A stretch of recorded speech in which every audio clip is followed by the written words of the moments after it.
स्वागत है आप सबका एक और नए लेक्चर के अंदर जहां हम बात करने वाले केमिस्ट्री की सारी इंपॉर्टेंट रिएक्शंस एक ही वीडियो के अंदर ट्राई करेंगे कि ए से लेकर जेड तक केमिकल रिएक्शन से लेकर कार्बन कंपाउंड तक सारी रिएक्शंस को इसी पर्टिकुलर वीडियो के अंदर कवर कर लिया जाए। आपके पास पीवाईक्यू ऑलरेडी पहुंच चुके हैं, महाकुंभ शॉर्ट सीरीज आप तक पहुंच चुकी है, क्वेश्चंस आप तक पहुंच चुके हैं और डायग्राम्स आप तक पहुंच चुके हैं। तो बिना किसी देरी के ये भी वीडियो चालू करते हैं। Let's get started. सबसे पहले अगर केमिकल रिएक्शन एंड इक्वेशन में बात करें तो पहली रिएक्शन आती है रिएक्शन ऑफ मैग्नीशियम रिबन जो व्हाइट डेजलिंग फ्लेम के साथ जलती है। तो Mg+O2 गिव्स यू MgO, ये ध्यान रखेंगे। दूसरी होती है formation of precipitate lead nitrate वाली मैंने ली है क्योंकि बड़ी इंपॉर्टेंट है। लीड नाइट्रेट जब पोटेशियम आयोडाइड के साथ रिएक्ट करता है तो लीड आयोडाइड जो येलो कलर का पीपीटी है और पोटेशियम नाइट्रेट बनाता है, ये मत भूलना। इसके बाद आता है हमारा प्यारा कॉम्बिनेशन रिएक्शन। इसका जनरल फॉर्मूला होता है A+B गिव्स यू C। तीन चार रिएक्शंस आपको याद रखनी है। H2+O2 gives you water, N2+H2 gives you ammonia, C+O2 gives you carbon dioxide. Combination के बाद जो इसकी अपोजिट आती है वो आती है डीकंपोजिशन, जहां ब्रेक किया जाता है A को B+C में। तीन तरीके से होता है, थर्मल, इलेक्ट्रोलाइसिस, फोटोकेमिकल। यहां हीट देते हो तो लीड नाइट्रेट का एक एग्जांपल जिसमें लीड मोनोऑक्साइड, नाइट्रोजन डाइऑक्साइड और O2 भी ले सकते हो। कैल्शियम कार्बोनेट वाला भी एग्जांपल है, मैंने उसको बाद में लिया है। इलेक्ट्रोलाइसिस में वाटर को तोड़ते हैं, H2 और O2 2:1 में निकलता है, ये आपको ध्यान होगा। ऑक्सीजन एनोड पे मिलता है, H2 कैथोड पे मिलता है। फोटोकेमिकल जो सनलाइट के रेफरेंस में होता है, AgCl गिव्स यू Ag+Cl2 और AgBr, ये दोनों ही ब्लैक एंड व्हाइट फोटोग्राफी में यूज होती है। फिर आती है डिस्प्लेसमेंट रिएक्शन जहां more reactive element less reactive element को लात मारता है। A+BC गिव्स यू AC+B, ये इसकी जनरल फॉर्म होता है। जैसे Zn+H2SO4 गिव्स यू ZnSO4+H2। इसके बाद आता है डबल डिस्प्लेसमेंट रिएक्शन जहां AB+CD gives you AC+BD, exchange of ions होता है। जैसे कॉस्टिक सोडा ले लिया, HCl ले लिया तो बन गया नमक और पानी। इसी रिएक्शन को हमने न्यूट्रलाइजेशन रिएक्शन भी बोला है। बेरियम सल्फेट वाली रिएक्शन भी आप ले सकते हो। इसके बाद आता है हमारा एक्सोथर्मिक और एंडोथर्मिक वाला फंडा। एक्सोथर्मिक हीट का इवोल्यूशन, एंडोथर्मिक हीट का एब्जॉर्प्शन। क्विक लाइम को पानी में मिलाओगे तो बनेगा स्लेट लाइम और हीट। और आपको अगर एंडोथर्मिक लेनी है तो लाइमस्टोन को आप हीट करोगे तो बनेगा CaO+CO2। इसके बाद आता है आपका रिडॉक्स रिएक्शन। रिडॉक्स रिएक्शन बहुत इंपॉर्टेंट, जो ऑक्सीडेशन और रिडक्शन साइमल्टेनियसली होता है। जैसे जिंक में ऑक्सीडेशन हो रहा है तो जिंक सल्फेट बना रहा है, और H2SO4 में रिडक्शन हो रहा है तो H2 बन रहा है। भूलना नहीं है, ये ऑक्सीडाइज सब्सटेंस, रिड्यूस सब्सटेंस और ऑक्सीडाइजिंग एजेंट और रिड्यूसिंग एजेंट। ये मैंने अगले लिए आपके लिए फेमस रिएक्शन। जैसे लाइमस्टोन को हम हीट करते तो बनता है क्विक लाइम, इसको हम बोलते हैं क्विक लाइम। क्विक लाइम में पानी डालते तो बनता है स्लेट लाइम और हीट। ये कॉम्बिनेशन है, ये डीकंपोजिशन और एंडोथर्मिक है, ये कॉम्बिनेशन और एक्सोथर्मिक है। इसके बाद आते हैं हमारे एसिड बेसिस एंड सॉल्ट में। पहला एसिड विद मेटल की रिएक्शन बड़ी इजी, जो हमने रिपीटेडली पढ़ी है, Zn+H2SO4 वाली, और Na+HCl भी आप इसमें डाल सकते हो। Second reaction very important, base के साथ, ये न्यूट्रलाइजेशन रिएक्शन है। HCl+NaOH gives you NaCl+H2।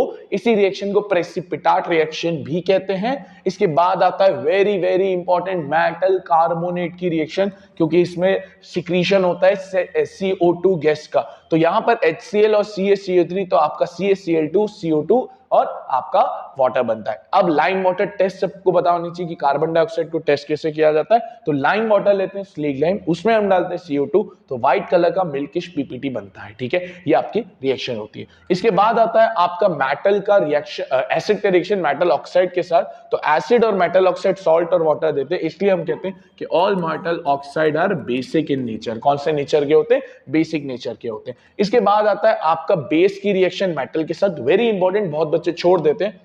Zn+NaOH gives you sodium zincate और हाइड्रोजन की गैस। सिमिलर तरीके से base with non metal oxide, तो नॉन मेटल ऑक्साइड लिया, एक बेस लिया तो सॉल्ट और वाटर बना दिया, वेरी इंपॉर्टेंट। इसके बाद आता है आपका कॉस्टिक सोडा, जो सॉल्ट है। तो सॉल्ट के अंदर हम लेते हैं ब्राइन सॉल्यूशन, इलेक्ट्रोलाइसिस करवाते हैं तो NaOH Cl2 CH2। Cathode anode का ध्यान रखना है, ये दोनों केसेस लिबरेट होती है। इसके बाद आता है वॉशिंग सोडा सॉल्वे प्रोसेस, बहुत इंपॉर्टेंट। अमोनिया और ब्राइन सॉल्यूशन को पास करवाते हैं कार्बन डाइऑक्साइड, तो बनता है baking soda, that is NaHCO3, और बनता है अमोनिकल क्लोराइड। फिर इस बेकिंग सोडा को हीट करते हैं तो सोडियम कार्बोनेट, कार्बन डाइऑक्साइड और वाटर बनता है।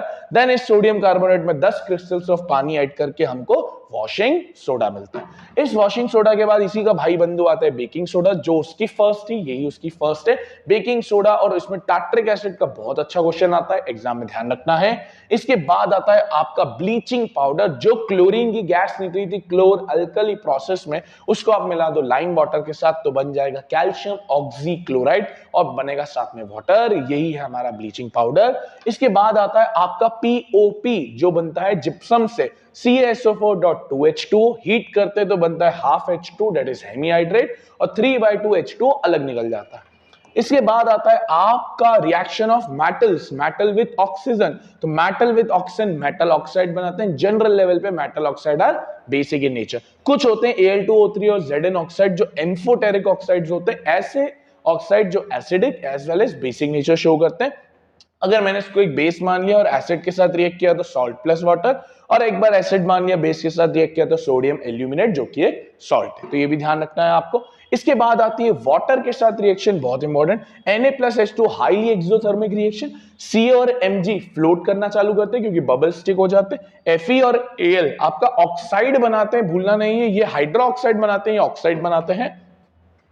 एसिड के साथ तो वही रिएक्शन है रटी रटाई जो अपन बार बार पढ़ रहे हैं। एक्वा रीजिया, इसके अंदर आपको ध्यान रखना है, जो रॉयल वाटर जिसमें 3 parts of HCl 1 part of HSO3 use करते हैं ताकि लीस्ट रिएक्टिव मेटल्स को डिसॉल्व करवाया जा सके। फिर non metal with oxygen that is non metal oxide, and general level पे non metal oxide are acidic in nature. कैसे नेचर के होते हैं सर? एसिडिक नेचर के होते हैं।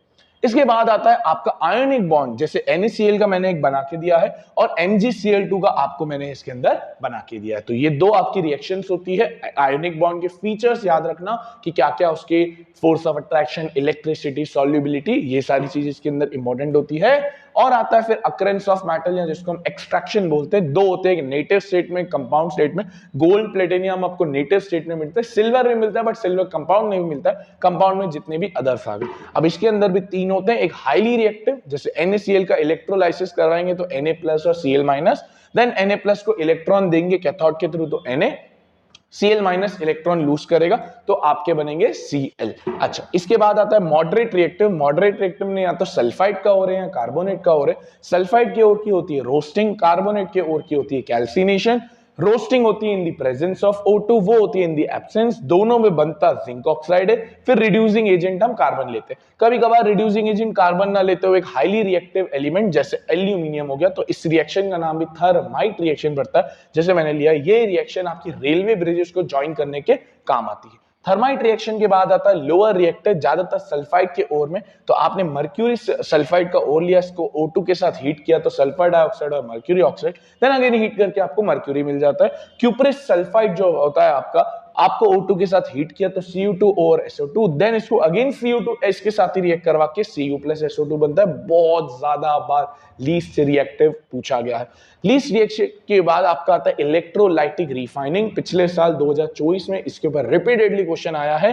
जो इम्प्योर मेटल होता है वो एनोड पे रखते हैं, प्योर मेटल होता है कैथोड पे रखते हैं। यहां पर लिया जाता है एसिडिफाइड कॉपर सल्फेट सॉल्यूशन, यहां से आयंस होके उधर जाते हैं। जो भी इंप्योरिटीज इनसॉल्युबल होते हैं वो यहां मड फॉर्म में बनती है, जिसको हम बोलते हैं एनोड मड।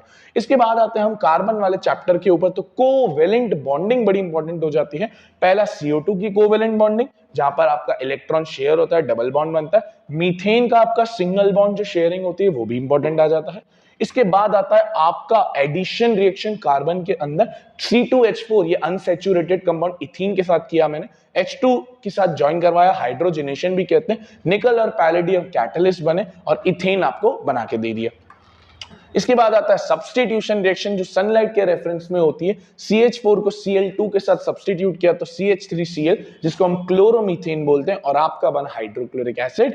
देन अगेन इसको मैंने एक बार और किया तो ये बना, इसमें क्लोरोफॉर्म मत भूलना, CHCl3, और लास्ट में जो बनता है वो बनता है कार्बन टेट्राक्लोराइड CCl4। इसके बाद आता है आपका कंबशन रिएक्शन। CH4 को अगर हम हीट करवाएंगे, कंबस्ट करवाएंगे तो CO2H2 हीट और लाइट। याद रखेंगे सैचुरेटेड ब्लू फ्लेम के साथ, अनसैचुरेटेड येलो फ्लेम के साथ जलते हैं। इसके बाद आता है आपका reaction of ethanol with oxygen, that is combustion reaction. Again CO2H2 heat और लाइट ही बनता है, हाईली एक्सोथर्मिक। इसके बाद very important oxidation reaction of ethanol, exam में काफी बार पूछी गई है, डायरेक्ट पूछ लिया है। इसमें हम ऑक्सीडाइजिंग एजेंट KMnO4 और K2Cr2O7 लेंगे, इथेनोइक एसिड बनेगा और बनेगा वाटर। इसके बाद आता है आपका डिहाइड्रेशन रिएक्शन, जिसमें हम dehydrating agent sulphuric acid use करते हैं, इथीन बनता है और साथ में बनता है वाटर। इसके बाद आता है आपका सोडियम के साथ रिएक्शन, थोड़ी कम इंपॉर्टेंट बट फिर भी पता होनी चाहिए, Na या बनता है सोडियम इथॉक्साइड, बहुत बच्चे इथेनोएट लिख देते हैं,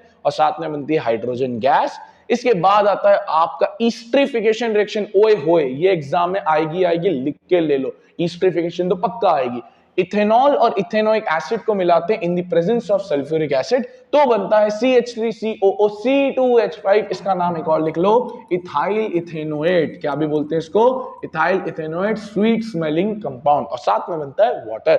ईस्ट्रिफिकेशन से जस्ट जॉइनिंग पे आपका सपोनिफिकेशन है यार, तो ईस्टर में अगर आप कॉस्टिक सोडा मिलाते हो तो आपका बनता है सोडियम इथेनोएट, ये और कुछ नहीं आपका सोप है, और आपका साथ में निकलता है इथेनॉल। लास्ट रिएक्शन जो आपकी इंपॉर्टेंट हो जाती है वो हो जाती है इथेनोइक एसिड और सोडियम कार्बोनेट के साथ। सोडियम कार्बोनेट या सोडियम बाइकार्बोनेट भी लगाओगे तो दो सेम ही बात पड़ेगी, इथेनोइक एसिड और sodium bicarbonate, sodium ethanoate, carbon dioxide, और आपको वाटर बना के देता है। तो इस वीडियो में हमने सारी रिएक्शंस केमिस्ट्री की कवर करी। आई होप आपको ये वीडियो पसंद आई होगी और सारा कंटेंट में आपको अच्छा लगा होगा। तो thank you for watching this video. कल आप तक या आज शाम में ही आप तक एक वीडियो आ रही है जिसमें हम टॉप 50 क्वेश्चंस करवा रहे हैं आप लोगों को, वो जरूर देख जाना। वो आपके एग्जाम पर्सपेक्टिव से एकदम बेस्ट ऑफ द क्वेश्चंस को निकाल के डाला है। तो आप सभी को all the best, thank you for watching this video, Radhe Radhe.